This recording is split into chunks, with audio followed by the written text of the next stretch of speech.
And suddenly I realized why the world is just a dream. My reality springs from a higher level. None of that could have ever hurt me. Michael was suddenly there, my guide, and he said, well, nothing could have ever hurt you to begin with. Nothing could have hurt you to begin with because you're an eternal being. Colleen Callahan, welcome to Passion Harvest. I'm really excited to have you on the show today. Welcome. I'm totally stoked. Thank you so much for having me. Oh, I think you know how excited I am to be here. me too. And you're moving to France, which we were talking about before the interview. So, Yes, it's at once thrilling and horrifying. yes, big changes. I think Yeah, globally, big changes, but personally as yes. well. Let's get I started. wake up. Let's Sorry, do it. That's all right. I've got so many questions to ask you. But I Oh, guess please. with the first one, I'd like to start with how do we escape the reincarnation wheel? How do we not come back? Okay, that's really a function of one thing, two things. The first thing is you have to know what you are. Okay, karma only functions when you're in identification with a character in some venue like the earth. When you believe you are that character, then you will have emotional baggage from things that you have done and other people have done in the story of your life. And when you escape identification with the character, all the pathology, all the baggage, all the karma is in the character. It is not in the consciousness that is actually factually dreaming without lucidity of being that character in some world. The consciousness itself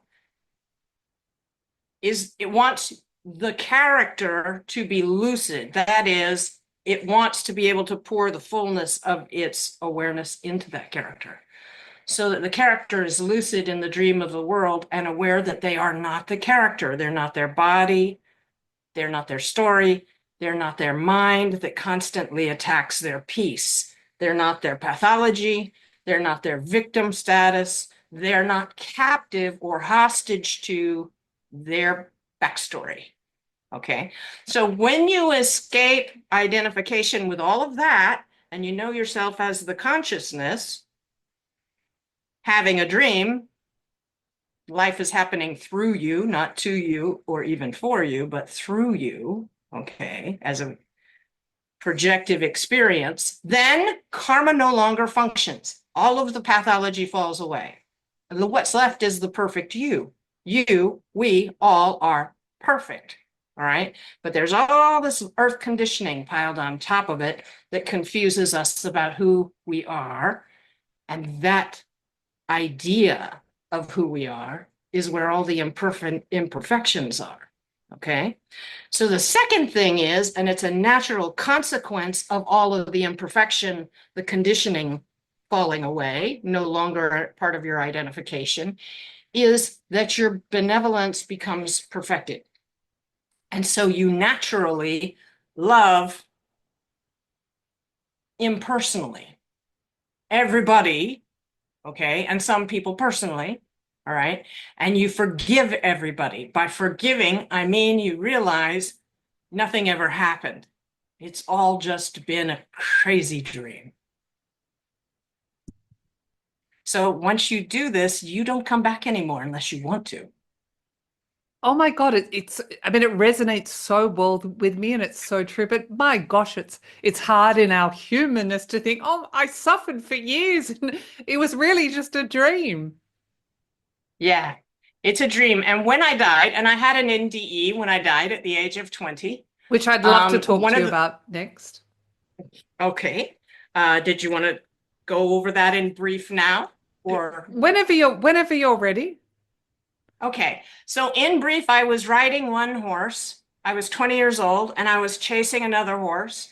And the horse I was chasing, everything slipped into the slow motion, and my guide, whom I had set aside 5 years before as just the imaginary friend of my childhood, okay, my guy said he's kicking, and I said, so what? He can't get me up here. And then I disembodied preemptively, and which I'd done all my life. And I went about 100 feet away, and I watched, as in really slow motion, the horse kicked this body in the face right here, knocking it from the back of the running mare. Then I was suddenly in a lustrous bass. I mean, I saw the body hit the ground in really slow motion, and the dust flew up like it was like so Italian Western movie, one of those old Italian Western. And up goes the dust, and I was in this lustrous vast, and it had the texture of velvet and a sheen like gasoline in the sun on water. You know how gasoline sheens on the water? And I felt perfect. I felt absolutely perfect. And I said, I'm perfect. Nothing can ever hurt me again. And suddenly I realized why the world is just a dream. The world is a dream. My reality springs from a higher level. None of that could have ever hurt me. And I said, nothing can ever hurt me again. And Michael was suddenly there, my guide, and he said, well, nothing could have ever hurt you to begin with. And I was like, confirmation, you know? And he said, nothing could have hurt you to begin with because you're an eternal being. And I said, okay. And this was really weird because I realized a skill I'd had all my life, but I observed it happening. And his field, I recognized him by the taste of my field intertwining with his.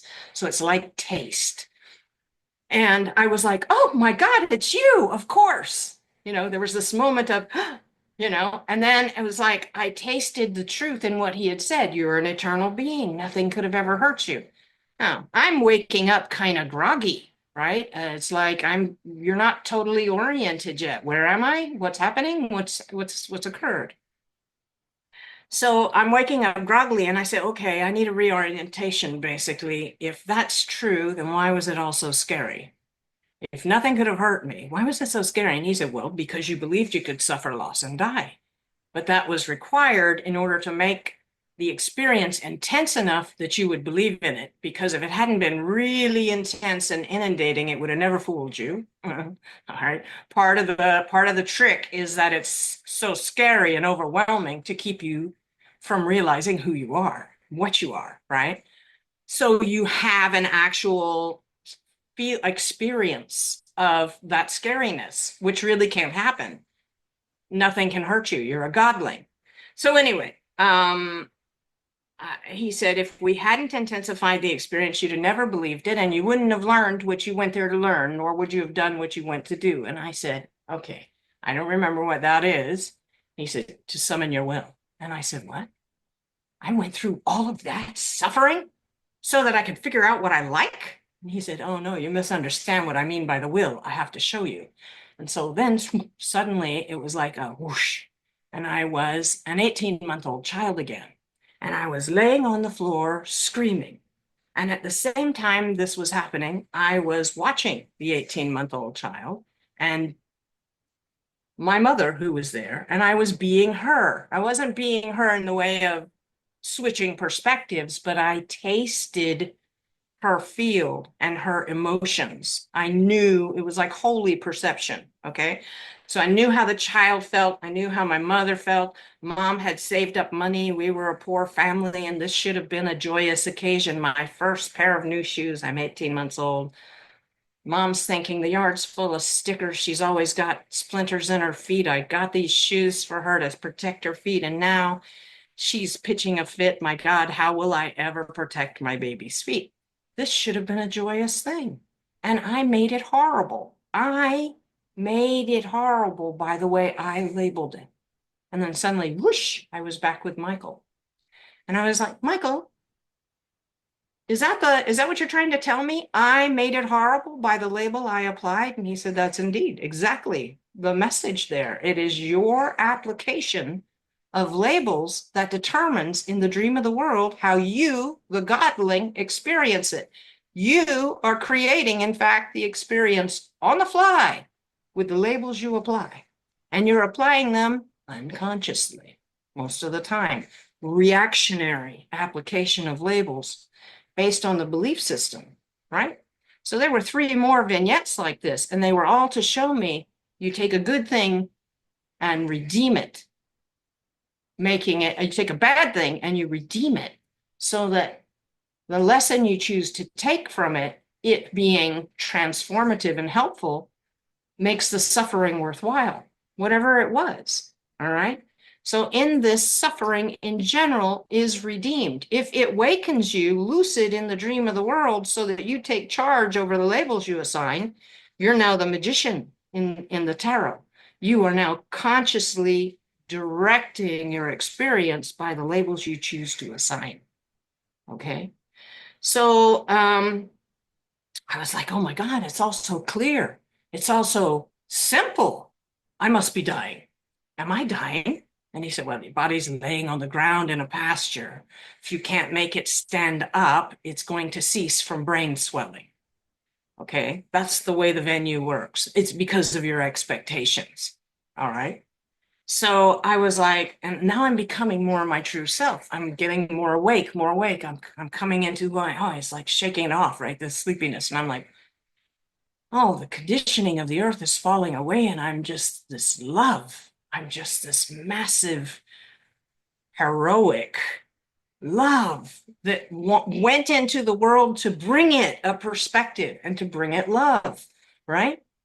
And I'm going like, okay, I haven't done it yet. I have to go back. I have to go back, Michael. Now, the funny thing is we laughed first to see how ridiculous it is that we, the godlings, create all our own suffering by the labels we apply, and then we blame the situation that we created for our unhappiness. Okay? We create the situation unconsciously with our labels, and then we offload our power and our responsibility. We say, the world did it to me. We have to take responsibility first in order to claim our power. And that power is in consciously how we wield our labels, where we put our attention, all right, what we choose to focus on. So I was like, okay, then we wept. We wept because we realized that all of the suffering in the world was caused by this. People being not lucid in the dream of the world. So they label reactively. So I was like, oh my God, Michael, I have to go back. How do I go back? It's just a dream. How do I get in? And he said, well, you can go back anywhere you like. In fact, you've done this many times. You just don't remember it yet. You can go back in before, you can go into the future. You can go into the distant past and start living the timeline again.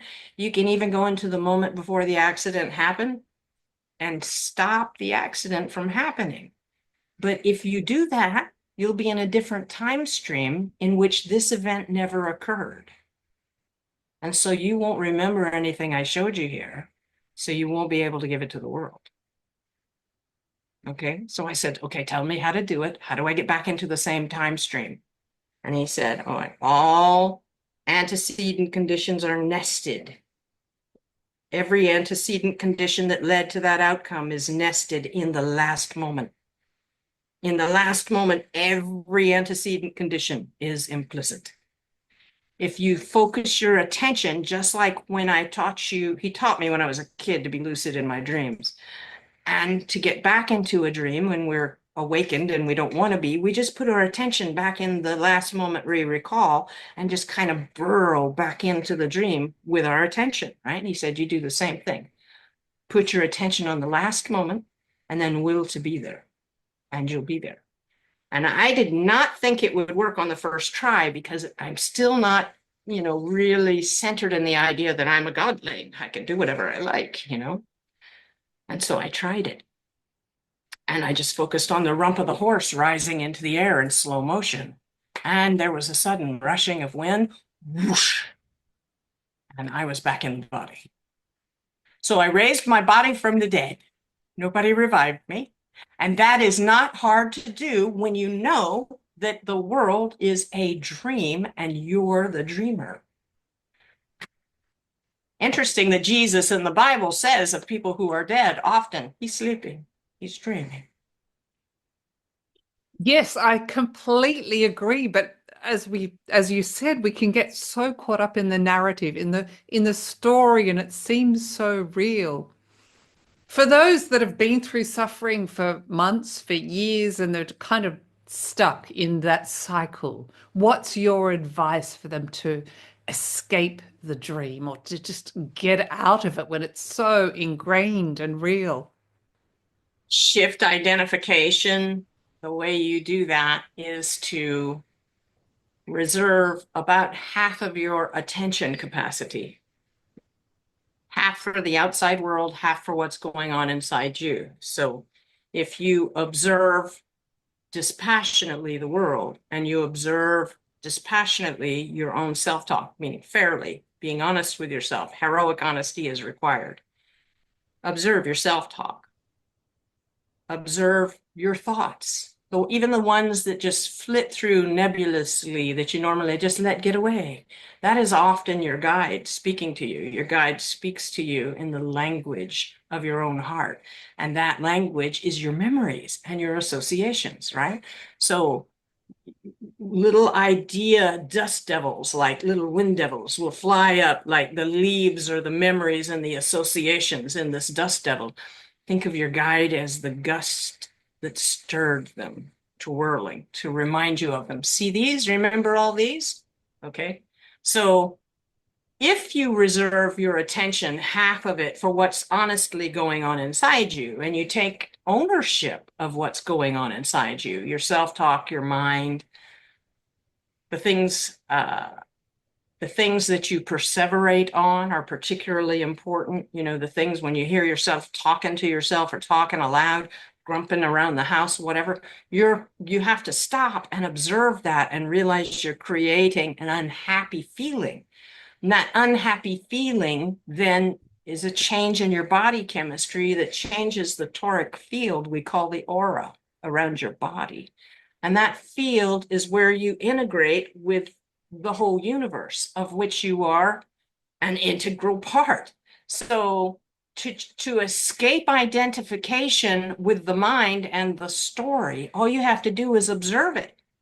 Keep observing it, because then you'll realize that you are not your body, you are not your story or your possessions or your roles. You're not even the mind that attacks your peace.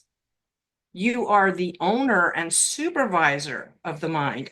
Indeed, you are the architect of the mind. You made your own mind unconsciously. That is to say, you didn't observe yourself in the act of doing it. And you made it over the course of your life. It's your theory of everything, your working model of the universe. And you made it from inferences that you pulled out of thin air, basically, from things that occurred in your life. You go, well, they did that because this is their motivation. And they said that because they must feel this way. And, you know, you make these inferences and people are just like that. And that's what you get when ... So you build this thing and you forget you built it. So you forget that you can change it. So observing it, you start to notice when you put your emotions into true words, you start to notice that the stuff you're telling yourself isn't true. It isn't fair to you. It isn't loving to you. It isn't loving to everybody else. And it's not serving you. That's how it got your attention, because it's making you miserable. All right. So once you observe that the mind is not you and the mind is attacking your peace, now there's a little space between the identity as the consciousness and the story. If you start saying, the other important thing, if you want to escape identification, is to realize that everybody's doing, realize this in your bowels and your heart, not just in your words. Everybody is doing the best they can at any given moment with the skill set they have. Everybody, nobody just sets out to say, I'm going to be an absolute jerk. Nobody does that. Everybody is the hero of their own story. Everybody has this whole story concocted, how they are the misunderstood hero. Okay. So, or they're a villain and they hate themselves. All right. But they're basically misunderstood. If you listen to your heart of hearts and you're true about it, you know, everybody, maybe sociopaths are an exception, loves the world and wants things to go well, not only for themselves, but for everybody else too. If you can get into that emotional truth with yourself, okay, you'll realize the benevolence that allows you to let everybody off the hook simultaneously. You let yourself off the hook, you let your situation off the hook, you realize you're not a captive of your backstory or your situation. None of that defines you, okay? You are the consciousness itself, conscious of itself, now lucid in the dream of the world, the magician, directing the way your life unfolds. This message is really about empowerment, lucidity, but it is also about responsibility, because in order to self-empower, you have to say, yes, I see how I accidentally created unconsciously all that suffering for myself. Did people do things in their suffering and their unconsciousness to me? Yes, I was raped the first time when I was 5, okay? Somebody did something unconscious, not paying attention to the pain they were causing both of us. And I unconsciously labeled it. And years later, I am able to look back on that and forgive it and realize he came through some stuff too that made him that way. The basic situation is this. If you hold anyone out of your forgiveness, you won't forgive yourself completely either.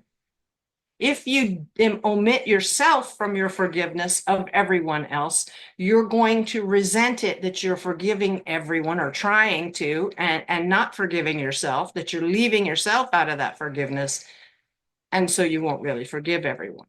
To get out of identification with the story of grievances, you have to forgive everyone, everything, all at once.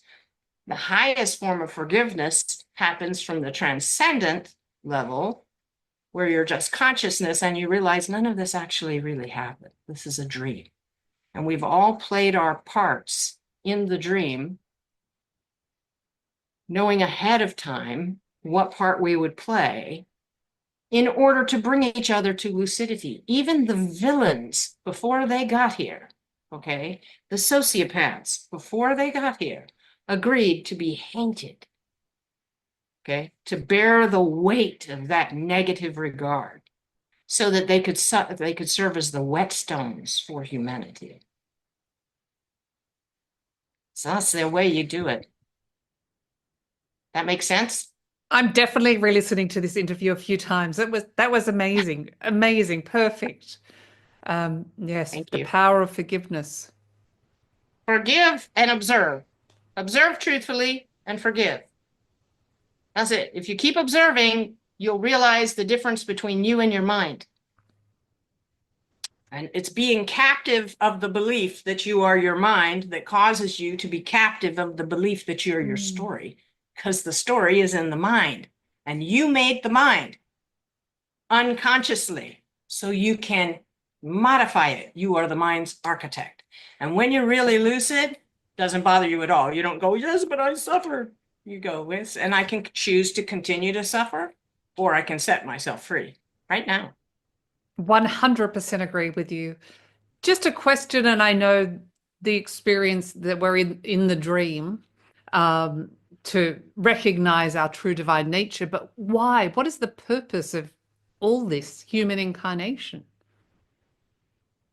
Okay, well, the whole idea initially was to experience what was impossible because we're godlings. And in the eternal, nothing real can be threatened. And your eternal being is real because it is eternal. Nothing real can be threatened, okay?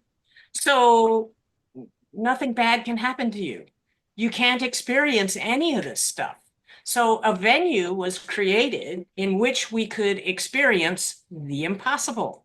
The idea being, okay, the guy who actually did the work on this venue, the maker, all right, was, how did you put it? To construct a realm where the impossible could happen and godlings could perceive themselves as captive to the very world they made.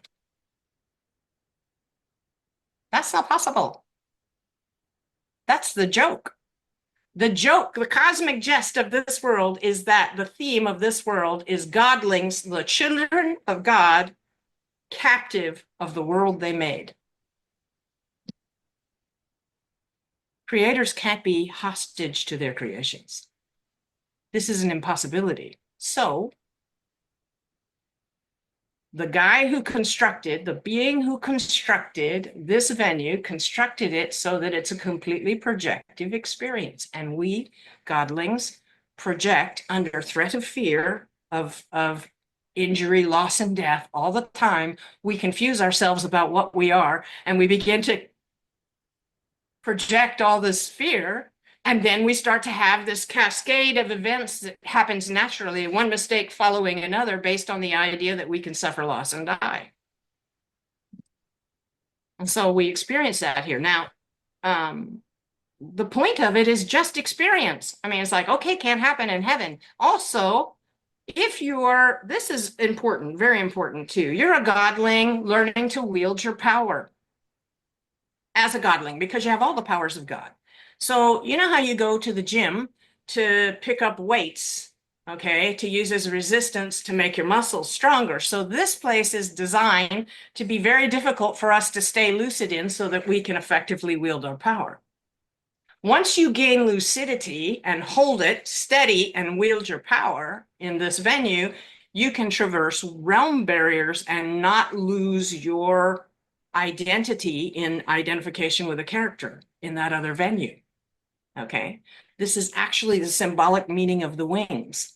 Okay, you're free to go from one venue to another. You never lose your identity in some character you play therein. Right, so you're free roaming cog inside the machine of the universe. Okay, so we come here to use the resistance of this world, like the weights in the gym, and part of that resistance is the story we assign ourselves is the resistance. Okay, before we get here, we assign ourselves a story that's our baggage, which we have to lug into our lucidity, and then we drop it all. And away with it falls karma, and away with it falls suffering. It all falls away when you know who you are. So we come into the world for that initially, to learn to wield our wills in benevolence with focused attention, to be responsible for the way we use our godly powers. All right. What has happened is, in this venue, a lot of beings have gotten so disoriented that they're like an injured animal. They're lashing out, they're thrashing, they're suffering horribly, and they're becoming dangerous to themselves and to others. And so at this juncture, a lot of people, and I saw this in my NDE, towards the end of the NDE, I saw that a vast wave of spirits through time had incarnated strictly with the purpose of being here at this juncture in order to induce lucidity. And we're all coming at it from different angles and calling it different things. Okay. But the idea is to short circuit that fear response in these people who are really suffering and becoming very unpleasant in the venue, right? And they're hurting themselves and others. Okay, so that we, not being reactive to them, because a rising tide lifts all ships, if we can stay lucid and spread that lucidity, so more and more of us are not we could calm these other people down. Okay, because once you start behaving badly and hurting yourself and others, then you have this big karmic guilt load. And that just perpetuates, because you're invested in the story of how it's justified, everything that you did, whatever, all right? That story has to be set aside entirely for everyone to forgive themselves and each other. Now, that Michael calls the dream of awakening. He says that the children of God have fallen into a nightmare, and if we awakened them directly, immediately, it would be too much of a shock. Okay, too jarring, and could cause even more damage to the psyche. All right. of these beings. They might not shift identification properly and instead be summoning for themselves hell realms and things like that. It could get even worse because they think they've lost their mind or something, right? They think they're psychotic. So he says what happens first is that everyone becomes lucid in the dream of the world. And then in that lucidity, they begin to experience their power. And so that's the last and greatest dream. It's the dream of awakening. And it's the lucidification of Earth venue, as I like to call it. So that's why we come here. So some of us have come with specific purposes to evolve the planet and to help people wake up. Most of us, of course, we too come here to learn to wield our godly estate. And I did, under the burden of my backstory, learn to, be lucid and begin being conscious of the labels I apply and the way the experiences I create with my self-talk, right? And this has allowed me to forgive everyone. So, and forgive my story and let all that go and just start making, instead of going on the phone, oh, Jesus, I have to talk with this person about my utilities. This never goes well every time I call these people. Okay, you don't do that. You manifest a different outcome. You go, okay, this is going to go perfectly. Everything is lining up today. My energy is beautifully balanced. I'm projecting peace and everything flowing perfectly. This is, okay, you put yourself in a manifestation of what you will to occur rather than looking for what you do not will to occur. Don't expect it. Expect what you will. Expectation is powerful magic. I hope that answered the question. Beautifully, beautifully. Thank you so much.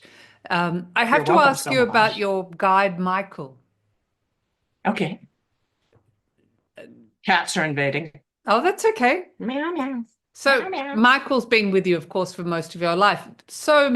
I get so many questions, and so do my guests, about how can we connect with our spirit guides? Touched on this earlier. Now, Michael has always used a particular thing to get my attention. I call it chi resonance flows. It's Shakti. And when I was a child of 5 years old, it started this way. Of course, my first experience with him was when I was being sexually assaulted as a 5-year-old because I disembodied and he was there. Okay. And after that, when I was trying to hide or cope with the treacherous adults in my life, I became aware of his inner guidance by this feeling of love, okay, that came over me, this feeling of everything's all right. Anytime I was freaked out, he'd just descend with this, everything's all right. And then the knowings would start to flow. He was not speaking to me in words. Usually he spoke to me in pictures and like the leaf devils I described of associations and memories, okay? And those were passed to me. And then at the age of about 6, I had become so enamored of the feeling of his presence and of the frisson that would flow through my body. It was really strong. That I did things to please him. Specifically, I became like a junkie for the frisson, right? And I learned to say things and do things and to pay attention to anytime the frisson occurred, I would know he was drawing my attention into the moment. He was saying, someone just said something important, or they're about to say something important. You must listen, pay attention. So that frisson feeling, with the skin standing up in goose flesh and the feeling of bliss and dazzling, like your angels are dancing all over your skin, came regularly. And then I started singing to the sky because I would get the frisson. I still do. Whenever I sing, I get this joyous experience. So I would go up because I grew up in Florida and there was no air conditioning then. It get very hot in the summers. I would go up into the trees every afternoon and sing to the sky to induce it to rain. And I would sing, just blissing out in the frisson until I was really quite drunk from the chemical changes that happen in the body. And then I would smell on the breeze the scent of the ozone and hear the thunder distant.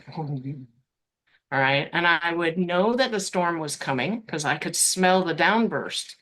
The ozone on the downburst came out of the cloud.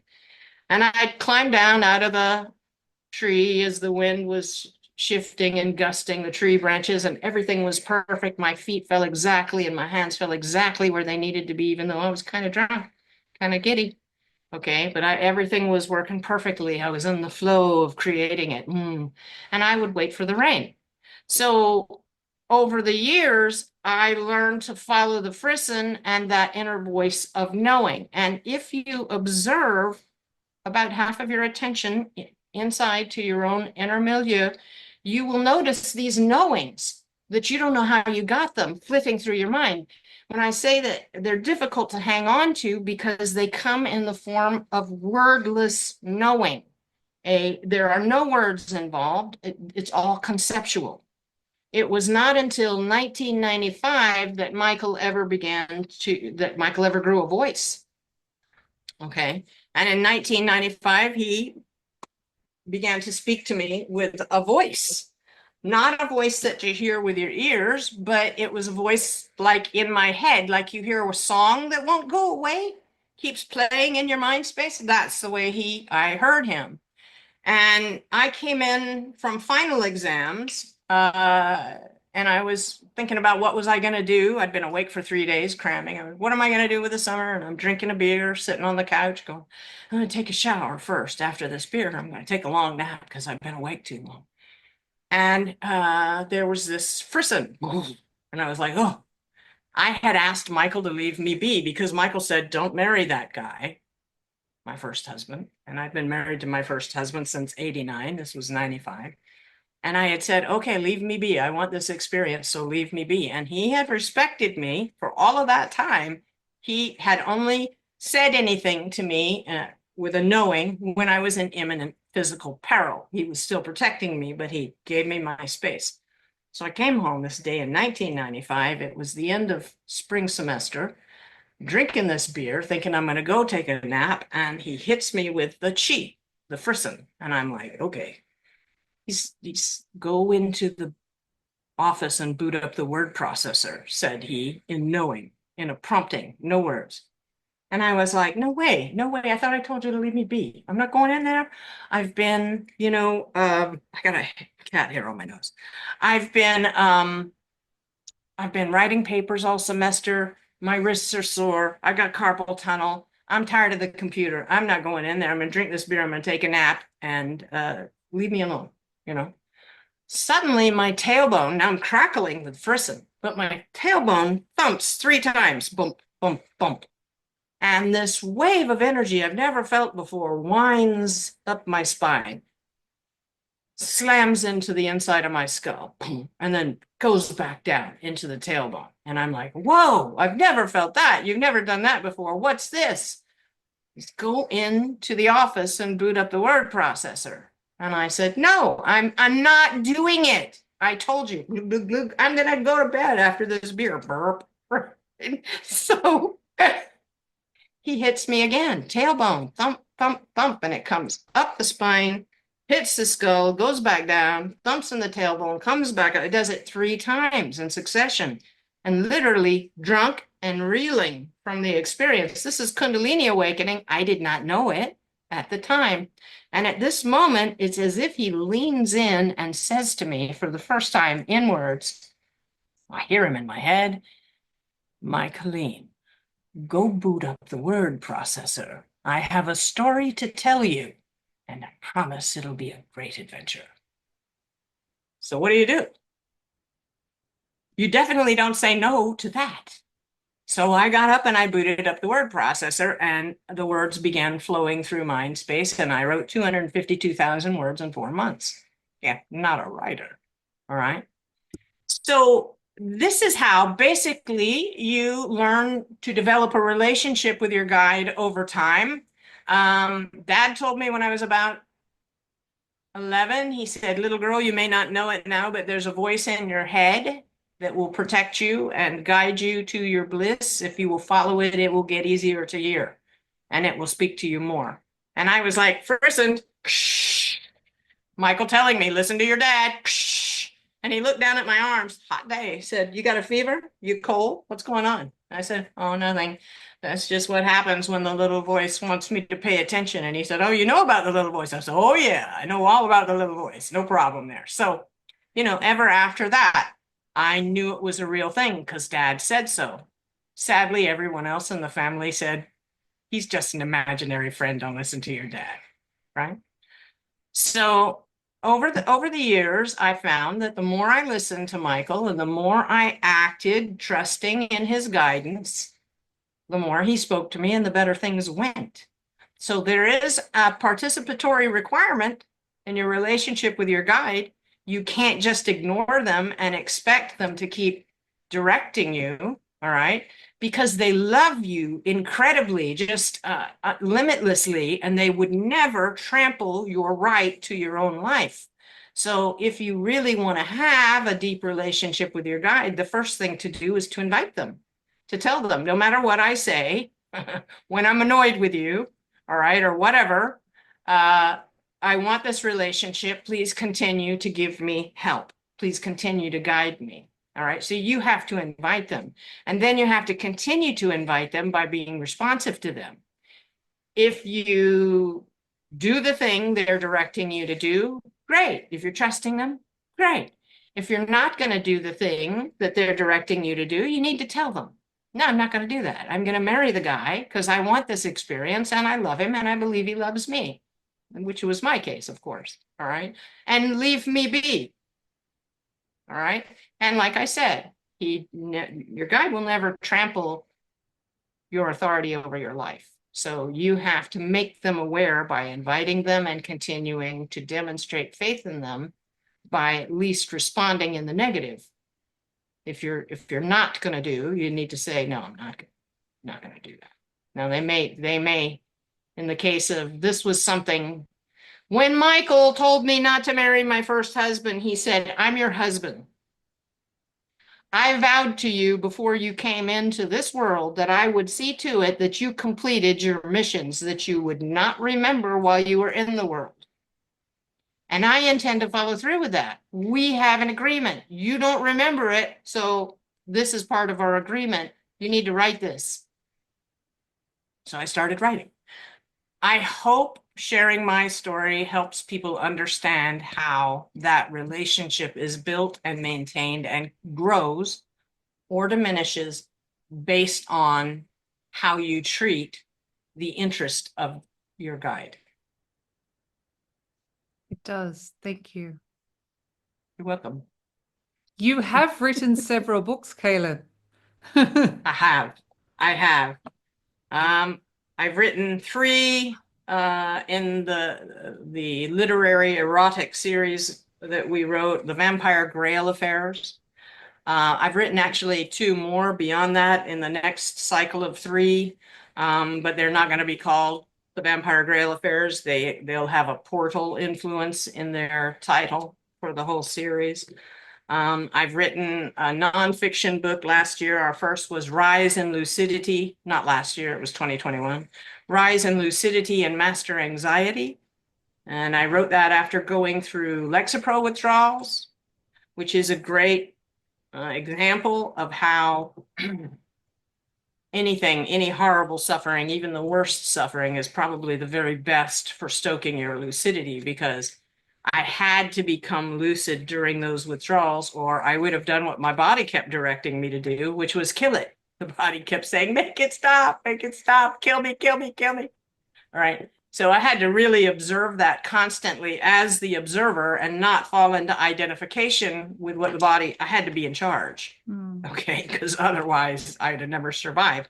And it lasted 9 months. Oh my gosh. So I had 9 months of this intense practice, So really that was actually the most intense lucidification experience in my life, and it changed everything. Not only getting off the drug was great to let my chemistry go back to self-regulating, but the anxiety that I used to have, that's why they put me on the drug, is gone, because anxiety gets all of its attention, all of its power over your experience by you paying attention to it. If you give it none of your attention and instead direct your mind to something productive, It just fizzles out. You have to understand anxiety is a neuronal pathway. It is a chemical event cascade in your body that is triggered by certain thoughts with which it's in association. So if you want to short circuit that event cascade, you have to take your attention away from the bodily symptoms of the anxiety and put it into something else. I like to say the mind is a teething puppy. If you don't give it something productive to chew on, it destroys everything. Okay? So you, the consciousness, have to be the supervisor of the mind and direct it. And if that's how you escape, that's how you escape every bit of this. Every bit of this is by being the magician, observing your mind, directing it by your will, changing your self-talk so that you create an experience. It's being created through the mind you have rendered and projected. Okay? Yes, otherwise It's the it door can out. run wild. It destroys the house. So, Cailín, I will leave a link below in the show notes. Where is the best place for people to connect with you? Our main store is crackedpotpublishing.com. There you can buy the books, and you can buy audio files that we created to be an accompaniment to the books. That's the portal that I think you wanted to talk about. Yes. And when you say we, yeah. sorry, it's you and Michael, your guide. That's we. Yes. Just Yeah. Everything we build, like even the Vampire Grail Affairs, is very sexy, but it's designed to teach the same principles that he's taught me all my life and to give an idea of how the universe actually works. All of the major characters, because they're vampires, they have had near-death experiences in the course of their being transitioned to vampire, and so they're no longer identified with their stories so much, so they operate on a higher level of authority over their experience, most of them. So they demonstrate all of these principles and abilities that you come into as you realize your godly estate. And the books were written for people who would never read a self-help book like Rise in Lucidity and Master Anxiety. They would read, however, a sexy story about vampires, right? So the portal is an audio file we created to match the frequency and the sound environment of a scene that happens over and over again in the Vampire Grail Affairs. All right. The music and sounds induce lucid dreams by putting you in theta brainwave state, okay, with binaural beats and subliminals to keep jarring you to lucidity, saying you're dreaming. Stay awake in the dream, right? Okay, so the idea is you read the Vampire Grail Affairs, listening to the portal while you're reading it, and this causes the messages in the Vampire Grail Affairs to get into your subconscious, all right? And if you then fall asleep listening to the portal, having read some of the book, you are much more likely to have vivid experiences of the locker room scene and the portal itself. It's important to note that when you put your attention in building, manifesting a scenario, I like to call it like this, like you're in it and it's all around you. And I've done this over and over again because it's part of my writing. When you manifest a scenario all around you, putting your attention deeply into it in every dimension of it, every sight, smell, sound, etc., the energy creates it as a freestanding energetic dimensional structure in the ethereal realms. I didn't realize this while I was doing it, but this structure turned out I was using it for meditation during the withdrawals from Lexapro, and it turned out it changed my ideas of what was happening when I had several experiences in the portal of things self-animating that I had worked to make at all. And then suddenly they're self-animated after a certain amount of energy was put into it. And then people who are dead, I like to call them people whose bodies have fallen off. People who are dead that I know started showing up in the portal, talking to me when I would go in there for meditation. And I'd have these vivid dream experiences. And I've run into Michael there several times. I've met with him in there. And then characters from the storyline started showing up therein. And none of this was willfully manifested work. Oh my gosh. It was, wow. yes, yes. And that made me It's go, like what you the hell almost is going on here? created another reality. I did create another reality. I just wasn't, we all do it. We're just not With our aware. imagination, with our creativity. Yes, yes, yes. The more energy, attention energy you put into imagining a scenario very vividly, you don't realize, I didn't realize it. But Wow. because my method is to manifest a scene before I write it, I did this over and over again. I went into this environment in manifestation, and then I would go write the scene. And that I would feel all the characters. Well, this is how God reproduces. God created extensions of his own energy with his own attention, designed trait packages that mix up the beings that are higher powers that we recognize as our higher selves. They created us the same way with their imagination and their intent and putting their attention into us. We create further. This is how the fractalization of God's initial source energy gets done. So when I started running into my characters in the portal during very vivid lucid dream experiences, I totally was gobsmacked and had to change my mind completely about the relevance of what I had done. And because none of it was my work, I was no longer willing anything to happen. It was just happening. It had already created. And yes, it's amazing. And it sums up a little bit of what you've been talking about today, that our thoughts, our emotions, our creativity creates our reality.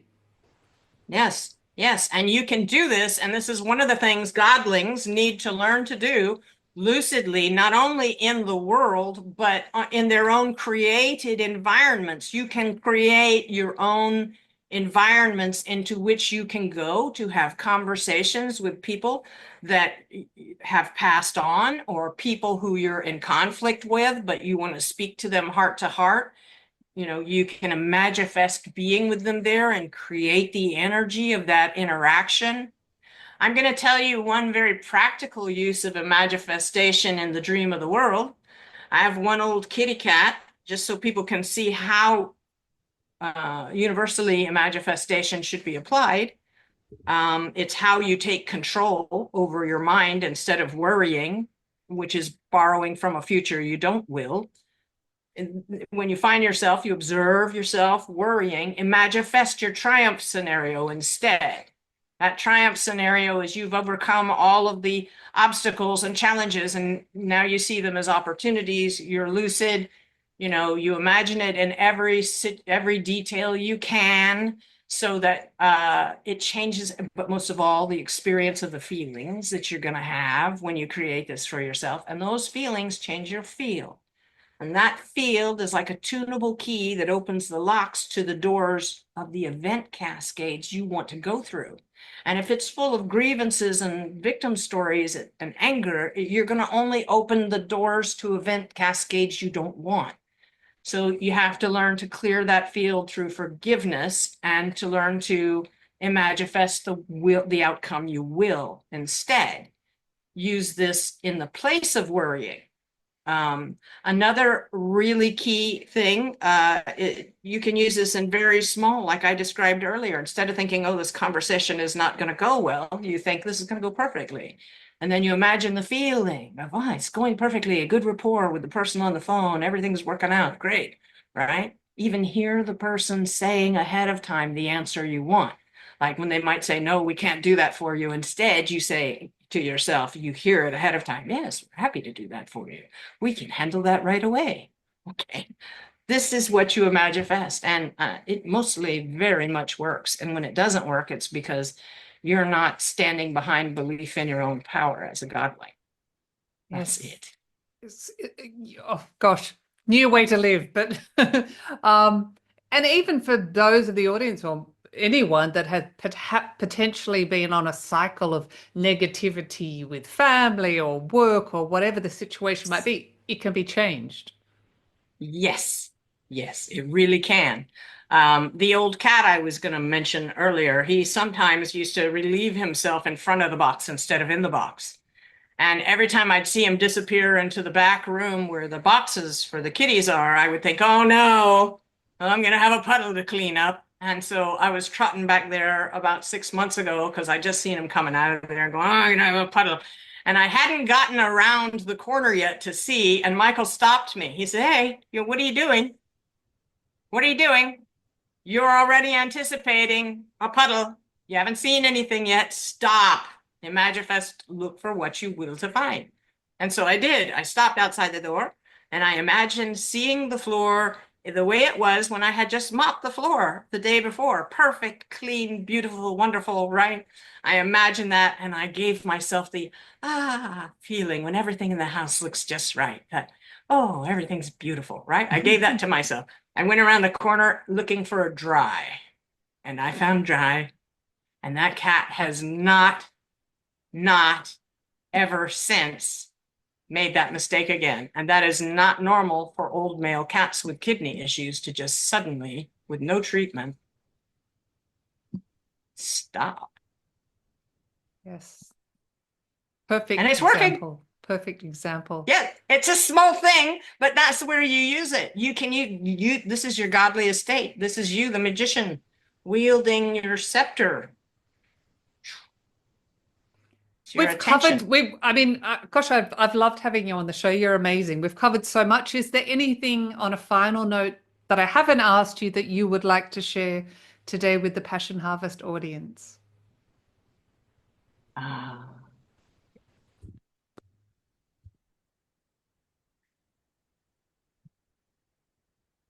It's all up to you. But you have to know who and what you are. And you can do this. And it sounds fantastical. And it's not. It's in fact the way the world works. You have been creating all of your unhappiness, and you just were unconscious of it. You didn't observe yourself in the act. Just like I didn't observe myself in the act of thinking, oh no, there's going to be a puddle. Okay. And then suddenly when I did, I said, hey, no, okay, yeah, let's try this. And it worked. And it's been working ever since.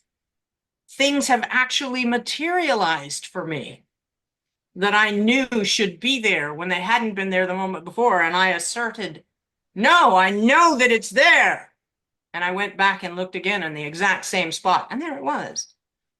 So this has happened close to a dozen times in my life now where things actually materialized for me. You just don't realize how powerful you are.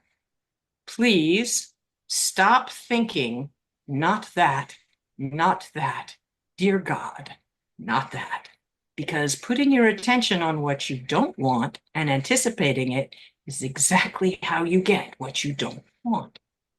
So when the hurricane season comes and the weathermen are pointing at the wind field map saying, oh, there's no storms right now, but typically this time of year they blow up right here. And in fact, the models say in a couple of weeks to 2 or 3 weeks, this may form a spin up right here. And we should all watch that very carefully because if it develops, people could die. It'll be horrible. Property will be destroyed. Okay. Don't look at the wind field thinking not that, not that. Don't look at the wind field at all. Let them tell you when the hurricane has developed. Don't anticipate it. Don't look for what you don't will to find. Just start doing that and observing your own self-destructive, happiness-destroying self-talk, and then change your mind. I feel like clapping. Yay, that was just such a beautiful message and a wonderful way to end the show. Cailín, thank you so much for being on Passion Harvest. Thank you for having me. Really, I Oh. very much appreciate you. I love you all. I really, really do. All of you impersonally, some of you quite personally. Thank you so much. Bye. Thank you. Bye for now.